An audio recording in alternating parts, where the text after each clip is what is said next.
Pak Prabowo kalau nggak salah mengatakan begini, Pak. Nomor satu, kesejahteraan ya akan ditingkatkan ya aparat penegak hukum. Yang kedua, lalu pengawasannya akan diperketat kalau nggak salah. Lalu yang ketiga, ada digital system akan diterapkan dan juga termasuk dengan bagaimana meredam korupsi yang bukan hanya kebutuhan tetapi keserakahan. Itu yang menjadi apa? Yang mana yang menjadi semua. Satu, bahwa hakim-hakim itu korupsi itu kan karena kesejahteraannya sangat kecil, gajinya kecil, ukuran pegawai negeri gitu, sehingga itu menjadi perhatian agar nanti hakim-hakim itu gajinya dinaikkan. Meskipun sudah mulai dinaikkan, tapi kayaknya masih perlu dihitung ulang ya. Sudah dinaikkan oleh Pak Jokowi kemarin, udah bagus, tapi perlu dihitung ulang. Lalu yang kedua, pengawasan bagi hakim itu dengan digital atau dengan sistem apapun itu penting.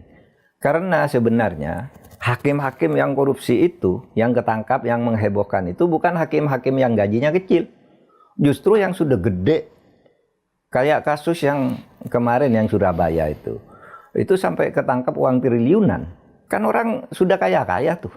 Nah itu yang maksudnya korupsi karena keserakahan ya? Iya, jadi korupsi itu ada dua, satu by need, dua by greed. Kalau by need itu karena misalnya gajinya betul-betul tidak cukup. Dan itu saya maklum misalnya ada orang menerima pemberian dari orang yang menang berperkara, bukan ingin menang. Di beberapa daerah, di daerah terpencil itu ada hakim bekerja dengan baik, lalu sesudah memutus, yang menang itu misalnya ya, ngantar buah-buahan, ngantar beras gitu ke rumahnya itu karena hakimnya miskin kan. Kalau seperti itu tuh by need, diterima tetapi sesudah memutus. Meskipun itu tidak harus dikatakan benar, tapi itu by need. Tapi yang by greed ini, yang greedy ini, yang triliunan, itu merupakan sebuah sindikat. Misalnya ya di Mahkamah Agung misalnya. Di Mahkamah Agung itu ada lift namanya lift Komisi A. Lewat lift itu yang megang kuncinya seorang pegawai, yang dia lalu mendistribusikan orang itu ketemu siapa di Mahkamah Agung. Dan orangnya ini sekarang udah ketangkap, udah divonis ya. Karena saya justru dapat laporan itu dulu dari Komisi Yudisial. Dari KY? Dari KY justru. Jadi kenapa Anda sampaikan ke Ketua Mahkamah Agung, Anda kan partner Pak, susah Pak gitu.